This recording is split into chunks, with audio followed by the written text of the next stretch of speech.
Hello guys, welcome back to my channel, Arvin Benedicto. And andito pa rin po tayo sa farm. And today's video, tayo po ay magdidilig ng ating mga sili at saka ampalaya. And our verse sa 1 Corinthians 10:31, sabi po doon, whatever you do, do it for the glory of God. So yun po. Let's go guys!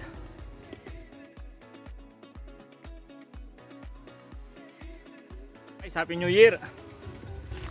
Sa ngayon ay January 7 and pagpasok pa lang ng New Year, may mga challenges agad tayong hinarap. Yung ating mga tao dito, nagkaroon tayo ng problema. So personal na lang yon. Kaya umalis na sila or pinaalis na, parang ganon. And may nakuha tayong dalawang tao, tapos yung bali tatlo pala. Tapos yung dalawa nagka-problema din tayo. Umuwi, hindi na bumalik. So may natira pa tayong isa. Tapos yung kasama ko dito si Tatay Digo. Tapos ako. So tatlo kami ngayon. And talagang hindi kakayanin to. Yung isa hektarya na nagsisimula ng pitasan halos lahat, pati sili. So maintenance pa lang. Pag abono, dilig, talagang hindi kakayanin. Kaya naghahanap pa rin ako ng mga kasama uli. So hopefully yung dati kong kasama, kasi hindi naman talaga sila lahat yung nagka-problema. Hopefully makabalik din sila, yung ibang wala naman problema. Anyway, kung sakali man hindi, di hanap ulit tayo ng iba. Ganun lang naman. So pag may problema, gawa na agad ng solusyon. So ganun lang. So kasama talaga yan sa pagnenegosyo, yung mga ganyang pangyayari. And then kahapon, January 6, wala tayong plano sanang magpaabono, pero nakita natin yung presyo ng ampalaya sa Prosi, yan dito. Yan, makikita nyo, pwede nyo i-monitor yung presyo ng mga gulay dito. Pero syempre, hindi naman pare-parehas yan, depende sa lugar. Kasi itong Prosi sa Quezon, kumbaga, sakop lang talaga nito is dito rin lang sa around Quezon, kasi law of supply and demand pa rin yan. Kung kayo nasa Visayas, siyempre iba na yung supply diyan, kung marami ba o konti. Kaya hindi rin natin pwedeng pagbasihan na kung mataas ang presyo dito, dapat mataas din ang presyo sa Visayas, sa Mindanao. So yun po ang ating tinatawag na law of supply and demand. Nagdedepende ang presyo, depende sa dami ng supply at depende sa dami ng pangangailangan ng tao. So kahapon po, tayo ay nasa November 10, December 10, January 10, minus 57 days. 57 days na ang ating ampalaya. At ito yung iniabono natin kahapon. Wala ako dito. Pinagtiwalaan na lang natin dito sa kanila kasi naituro naman natin. So ito yung Nitrabor. Isang lata ng sardinas. Dito, nilalagay natin sa timbang ito. Nasa 20 liters. 16 to 20 liters ng tubig ang ating nilalagay dito. Tapos nilagyan natin ito, isang lata ng Nitrabor. So sa hindi po nakakilala sa Nitrabor, lalo na sa mga first timer. So ito po yung itsura ng sako ng ating Nitrabor.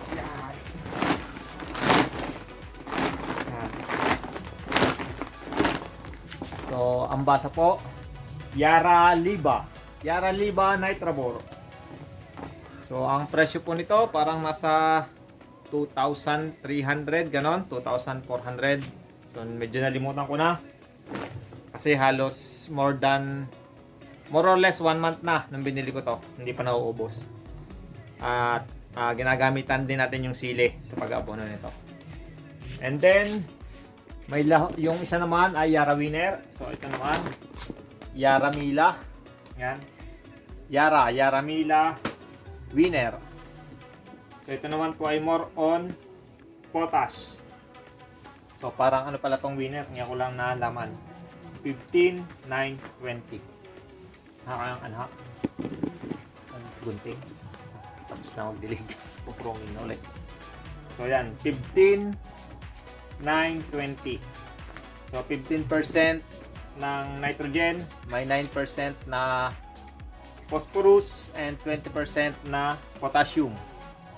So ito pong potassium ang para sa bunga, kaya mas marami ang ating nilalagay nito. So ngayon ko lang, akala ko more on potash talaga to. Malaki din pala ang percentage ng nitrogen. Nasa 15. So yun. Yung iba naman, doon tayo sa nice, sa complete, triple 14. Doon po yung 14% nitrogen, 14% phosphorus, and 14% na potassium, pampabunga. So, ang ginagawa ko po ay ito. Yan. Mapansin nyo to. Yan, may 20 kilos. Nilagay ko po ito halos nasa 20 kilos ng Yara Winner.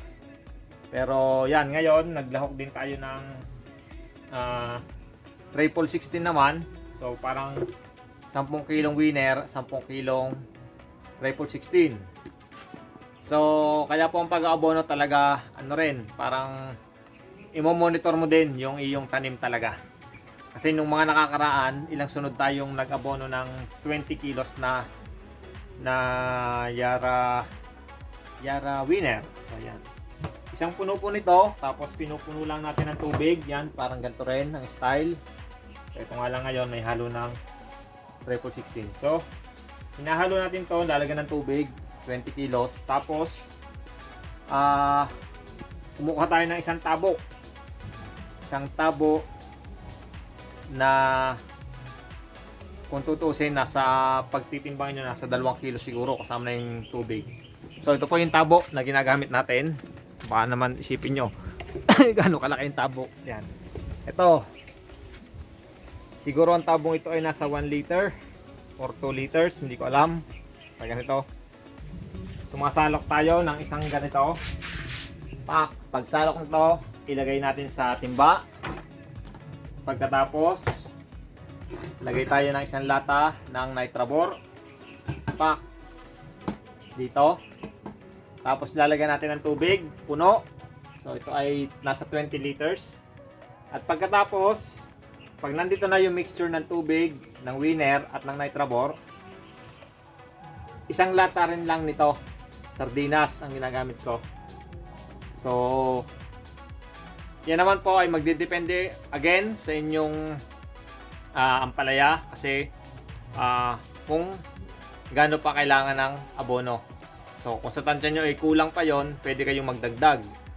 So, sa ngayon, ganun lang yung ginagawa ko, kasi meron din akong ginagamit na mga organic products na yun nga, yung CHC Agritech Farmer's Friend.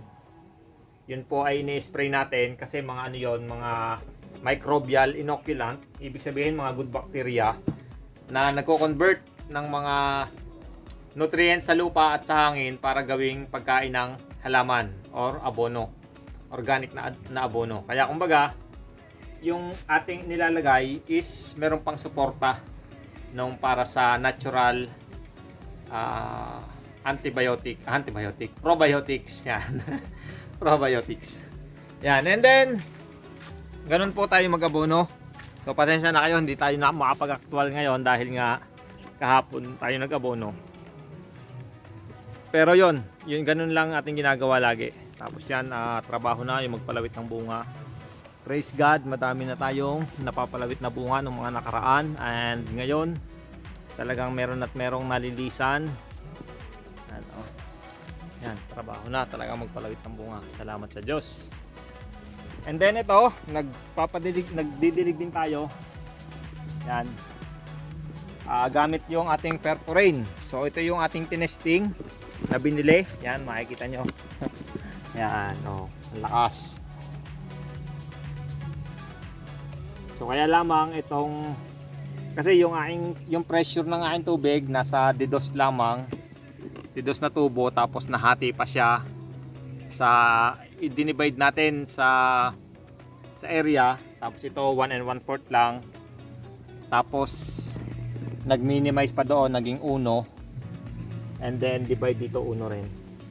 Kaya in 40 meters okay naman, maganda yung sabog niya ng tubig.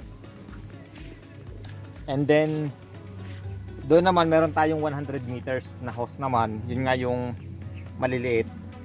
At saka kanina, nag-order ulit tayo nung hose nga na maliliit yung pino, yung butas. Para subukan natin kung kayang tumagosan ng 100 meters na dalawang sabay na hose ang ating ginagamit. So ito, medyo satisfied na tayo sa resulta nito. So itong hose na ating nabili, akala natin ay medyo hindi na magagamit, pero ngayon ay dito na natin siya gagamitin sa 40 meters na area. So solved na tayo diyan. So puntahan natin yung 100 meter na hose. Sinasabi ko, perforating din siya. So yun, ganun ang ating ginagawa. Kasi pagka yung hose lamang, mababaw yung talab ng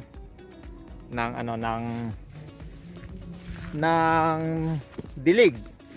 So mababaw ang talab ng dilig sa lupa. Hindi gaya ng ganito, pagka naka-perforate ka, matagal yung pagdidilig niya at nakaka-penetrate siya sa lupa. Talagang lumalambot yung lupa at naaabot talaga ng mga ugat yung tubig. Kaya lalo't ganyang tayo malapit ng pumitas na naman at maraming bunga ang ating ampalaya, dapat talaga ay sagana sa tubig, lalo na at ang ating lupa naman ay sandy loam or mabuha-buhangin kasi mabilis matuyo. Yan, ito po yung dulo kanina. Yan, mapapansin nyo, baha na dito. Yan, walang problema yan para yung ating ampalaya ay pasasa ang tubig. Tapos yun po, makikita nyo mas maliit, 1 inch or 2 inches. Yan, kaya lang lalaki ng butas, kaya hanggang doon lang naabot. And then ito naman yung ating 3 inches na lapad. Ito yung sinasabi kong pino ang butas. At ito ay tagos hanggang sa dulo, nasa 100 meters. So kapag isa lamang ay sure ball na abot sa dulo. So mamaya testingin natin na katulad nung setup noon na dalawang hose sa isang entrada kung mag-e-epekto kung pareho siyang didilig. So yan po. So yun, hanggang dito na lang muna ang ating video sa araw na to. God bless and to God be the glory. Harvest tayo bukas. See you on the next video. Bye bye. God bless.